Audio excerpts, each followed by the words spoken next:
Hoje nós conversamos com o jornalista Michelson Borges. Mais uma vez, bem-vindo, Michelson. Esse é o terceiro programa. Agradecemos a sua presença aqui hoje. É sempre um prazer, pastor. O Michelson, como eu disse, é jornalista, tem mestrado em teologia, editor na Casa Publicadora Brasileira e autor dos livros Nos Bastidores da Mídia, A História da Vida, Porque Creio. E mantém o blog criacionismo.com.br. Michelson, o assunto de hoje é um assunto intrigante. Eu quero começar sem introduzir ou sem falar qual é o assunto, para quem está lá em casa, mas introduzindo o assunto com uma história que você estava me contando aí outra hora, a respeito, um pouquinho antes, a respeito de como surgiu o seu livro Porque Creio, né? O livro Porque Creio, que está aqui comigo. Como é que surgiu esse livro, Michelson? Como é que veio essa ideia? Esse livro, pastor, foi praticamente uma resposta a um desafio. Não é?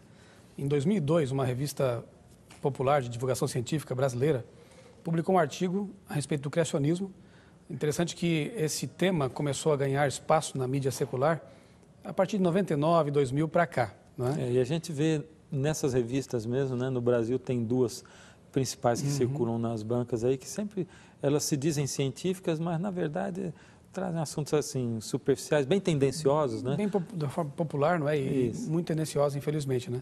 E essa revista especificamente, em 2002, publicou um artigo sobre o criacionismo. O título era Eles Querem Deus na Ciência, não é? Como se os criacionistas quisessem forçar a religião para dentro da ciência, né? Isso é bem questionável, não é bem por aí. Mas, enfim, uma das entrevistadas dessa matéria, dessa reportagem, uma cientista americana, ela dizia o seguinte, que os criacionistas são especialistas autoproclamados. Vamos definir assim, ou dar uma ideia do que é criacionista. Pois bem, o criacionismo, há algumas definições, não é? Talvez nenhuma delas se aproxime tanto assim do que seria a realidade, mas talvez a mais interessante seja aquela que diz que é uma associação coerente entre conhecimento científico e conhecimento teológico. Ou seja, seria o criacionismo, né? Tá certo, quer dizer, é você crer na ciência experimental sem deixar de acreditar em Deus. Exato. E na Bíblia como ela é, né? Entendemos assim como Isaac Newton entendia, né? Que a ciência é uma lente poderosa para você entender a realidade e a religião também é uma lente muito boa, a teologia, para lançar luz sobre questões que a ciência não responde.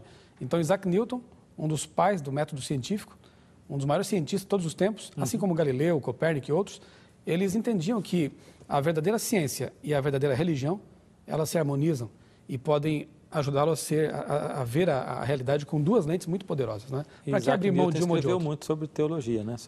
Dizem até que mais do que sobre ciência, não é? Mas vamos continuar lá na história. Pois bem, o livro Porque Creio, então ele é uma reação a essa declaração da cientista que dizia assim, os criacionistas são especialistas autoproclamados, ou seja, eles não têm formação acadêmica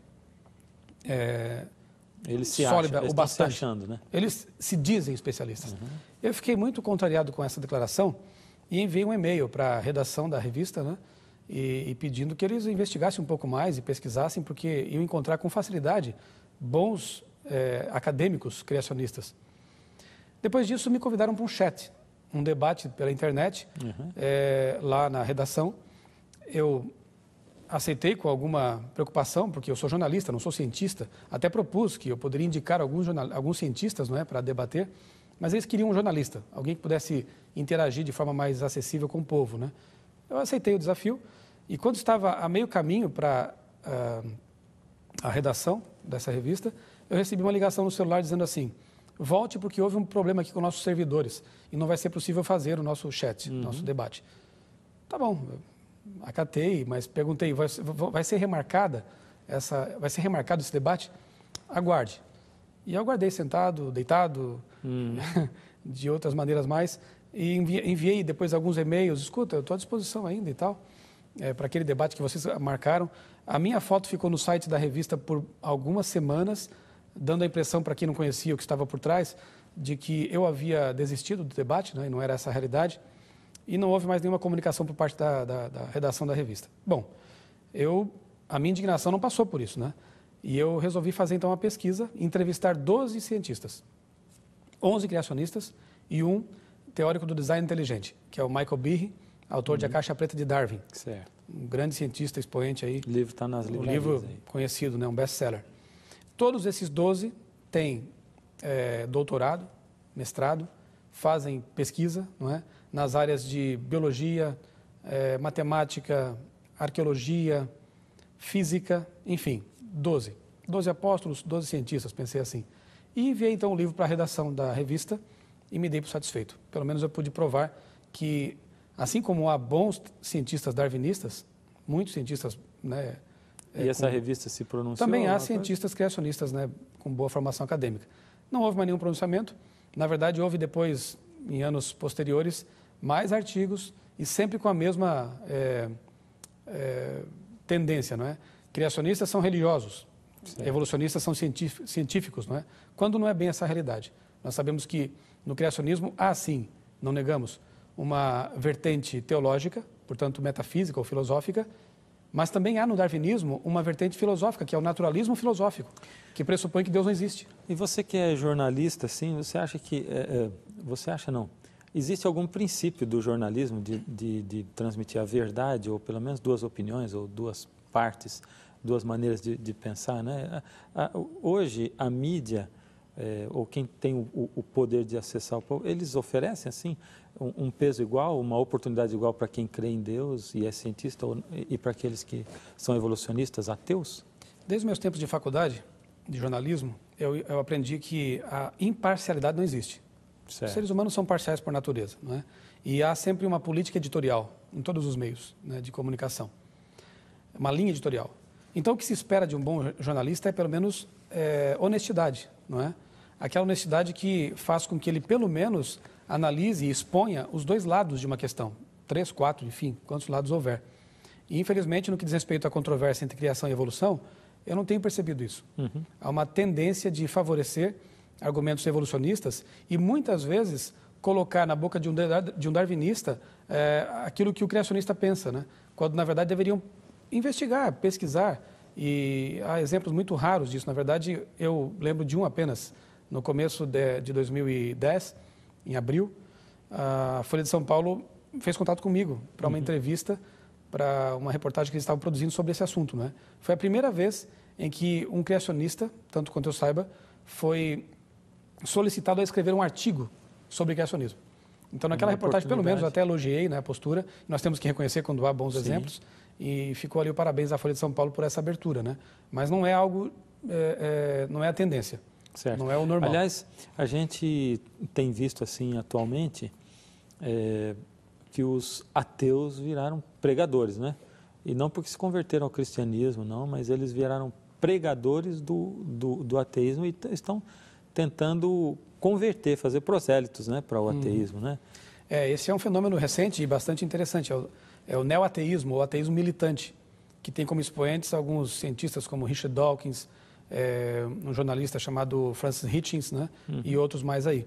Um francês chamado Michel Onfray, que estão escrevendo livros cujo objetivo, como você mesmo destacou, é trazer os agnósticos para o lado do ateísmo e, se possível, até converter alguns cristãos, né? Alguns religiosos, budistas e outra corrente. Que pensam agnósticos são aqueles que ainda não se posicionaram necessariamente, não é? Deus existe? Não sei. Até que me prove que sim ou não, eu aguardo confirmações. Certo. Eu acho que é uma postura até mais coerente do que a do ateísta militante. Por quê? O ateísta militante, e aqui eu falo com todo respeito a muitos ateus que eu conheço, que são pessoas equilibradas, pessoas honestas, né, e com as quais dá para dialogar bastante, mas o ateísta militante é uma figura complicada, porque ele quer convencer. Ele é realmente proselitista. E ao passo que chama os cristãos de fundamentalistas, o ateísta militante também é um fundamentalista, porque ele fincou estaca ali naquela posição, que é filosófica, não tem como você comprovar que Deus não exista, assim como não que ele existe, né? Aliás, cientificamente. É um fundamentalista também, só que no outro extremo da escala. Tá certo, eu ia fazer essa pergunta. Quer dizer, não se prova cientificamente que Deus não existe. Sim. Agora, você tem evidências indiretas, não é? Sim. Eu gosto de pensar assim, como, por exemplo, a polícia forense, né? Há uma cena do crime. O bandido não está mais ali, mas eles conseguem, pelas digitais, por um fio de cabelo, por algumas evidências indiretas, determinar e ser aceito em juízo que fulano ou fulana cometeram um crime. E isso é aceito. Sem querer comparar com a polícia forense, mas já comparando também, né? Na verdade, a teologia pode se valer de algo parecido com isso, não é? Nós chamamos de digitais do Criador. Você não tem a evidência comprobatória de que Deus exista, porque, na verdade, você tem que ter fé nisso e Deus espera que tenhamos fé e confiança na sua existência. Agora, Deus deixou pegadas e pistas que podem ser efetivamente pesquisadas e nos levar à conclusão de que ou há um designer, ou há um projetista, ou temos que adotar a ideia absurda de que o projeto e o design surgiram do acaso. A questão é que também não se prova cientificamente que Deus não existe, né? Também não se pode comprovar. Inclusive, eu estava esses dias lendo uma matéria numa dessas duas revistas que você falou, que são as revistas de maior circulação populares, que se dizem científicas, né? E uma matéria que talvez até você tenha lido, eles estavam falando assim, coisas que não se pode provar, né? E estavam misturando algumas coisas esdrúxulas assim, mas no meio, eles disseram assim, não se prova que Deus não existe.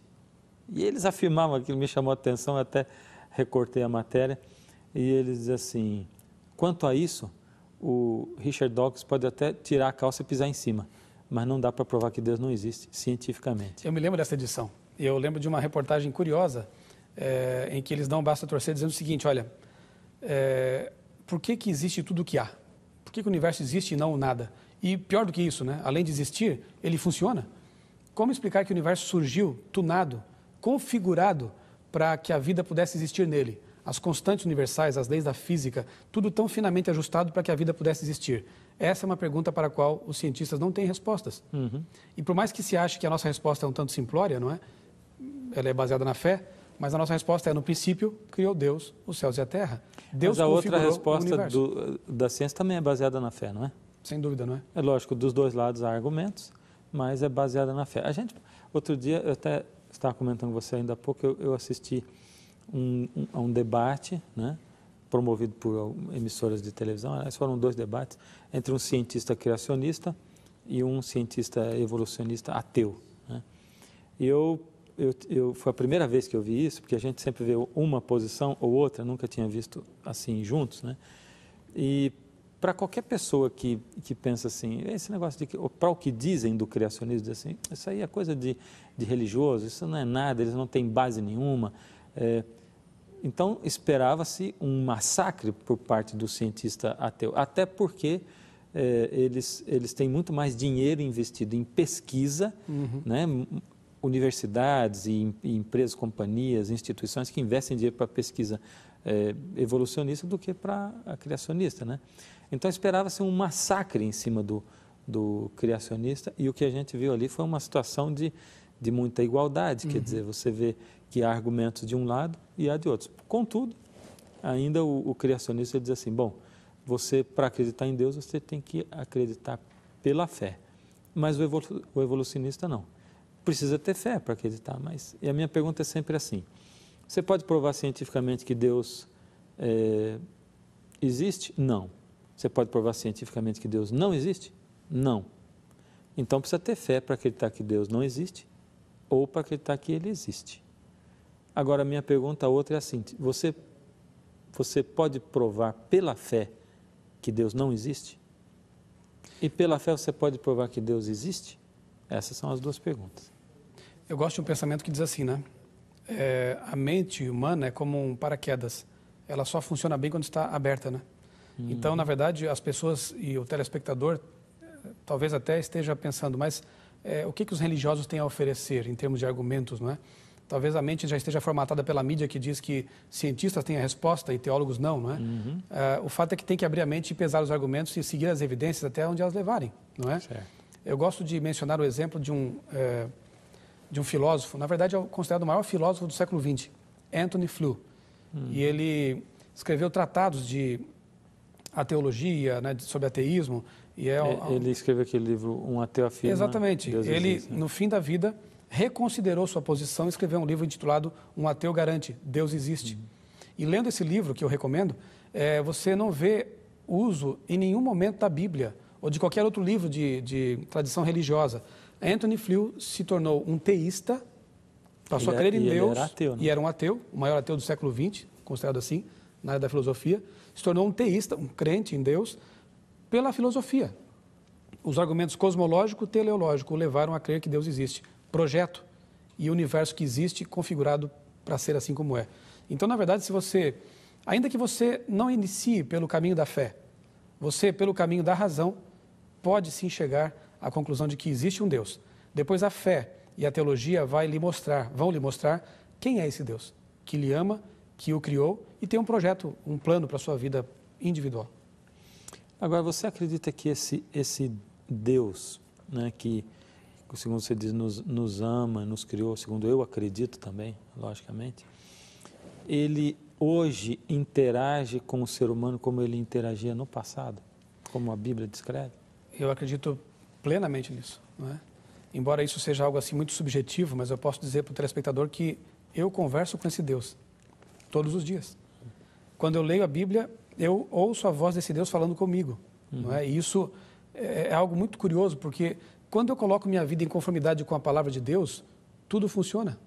Eu tenho mais saúde, eu tenho mais paz, eu tenho uma família mais harmoniosa. Eu não posso entender que isso seja uma mera coincidência. Um livro milenar... Isso que não é prometer prosperidade? Não. Na verdade, Deus promete prosperidade, mas em vários aspectos, né?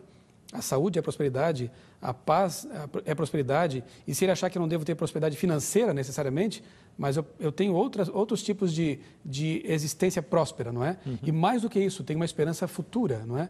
Que me faz viver bem o agora também, já. Então, é algo curioso, quando eu pego um livro como este, que é um livro milenar, e coloco minha vida de acordo com o que está aqui, tudo funciona tão bem, isso me mostra que isto é um manual e eu sou o mecanismo que só funciona bem por causa desse manual. Então, reafirmando, né? Eu creio sim que esse Deus ainda se comunica, ele está presente e ele se revela para aqueles que são sinceros. Há um texto bíblico que ele diz assim, vem aqui, vamos conversar. Deus é tão razoável, né? Paulo diz, analisai tudo, retende o que for bom. Então, a Bíblia não é um livro que fecha a mente. Pelo contrário, a Bíblia é um livro que nos abre o entendimento e nos propõe a pesquisa, a busca. E eu tenho certeza que se a pessoa buscar de todo o coração, com a mente e o coração abertos, ela vai encontrar esse Deus que quer se revelar de um modo muito especial. Bom, Michelson, muito obrigado pela entrevista de hoje, né? O programa foi muito enriquecido com a sua presença.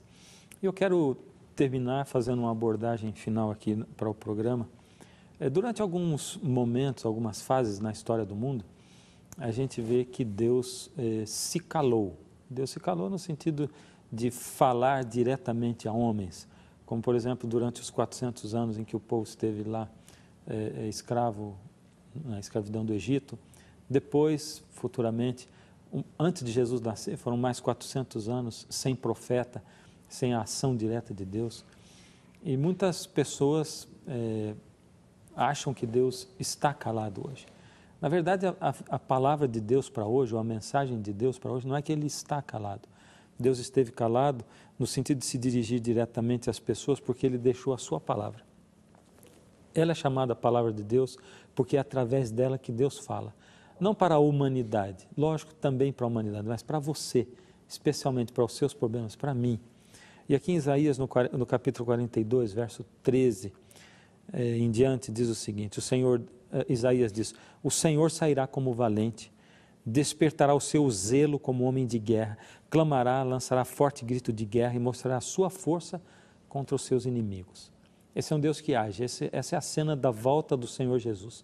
É Ele intervindo nesse mundo para lutar contra os seus inimigos, contra o pecado, contra Satanás, contra a injustiça do mundo. Você não está cansado da injustiça do mundo? Aí Deus diz assim, verso 14, por muito tempo me calei, estive em silêncio, me contive, mas agora darei gritos como a mulher em trabalho de parto. Sim, ofegarei e estarei esbaforido. E agora no verso 16 ele faz uma promessa.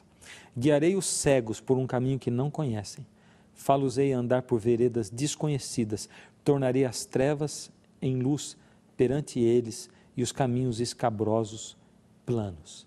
Essa é a promessa de Deus. Para você que aceita a palavra de Deus como luz, como lâmpada para os meus pés e a tua palavra, luz para o meu caminho, o Senhor deseja transformar as trevas da sua vida em luz. O Senhor Deus tem na palavra dele não simplesmente um livro de fé, sim, um livro de fé, mas um livro também racional que mostra as bases da existência, da nossa vida. Nós precisamos nos aprofundar nesse livro, que é um livro de conhecimento inesgotável. E assim a nossa fé vai ser uma fé infinita, baseada no poder do Senhor Deus. O Senhor tem muito mais para você, desde que você queira se entregar a Ele, devotar tempo ao estudo da sua palavra. E Ele quer dar para você e para mim a paz. Como Jesus disse, deixe-vos a paz. Uma paz diferente da que o mundo dá. Uma paz que excede aos problemas, uma paz no meio da tempestade. Eu gostaria de orar ao Senhor para que Ele deixasse com você e conosco essa paz. Feche os olhos conosco. Deus amado, quanta coisa para conhecer a respeito da sua palavra. Afinal, o Senhor é o Criador desse mundo e é o Senhor quem tem que nos ensinar as coisas maravilhosas que o Senhor criou e como o Senhor mantém a vida, o planeta e a vida individualmente de cada um de nós. Que o Senhor possa nos dar a sua paz, possa multiplicar o nosso conhecimento para que possamos viver plenamente nessa vida e na vida que ainda virá na eternidade. Em nome de Jesus. Amém. Amém.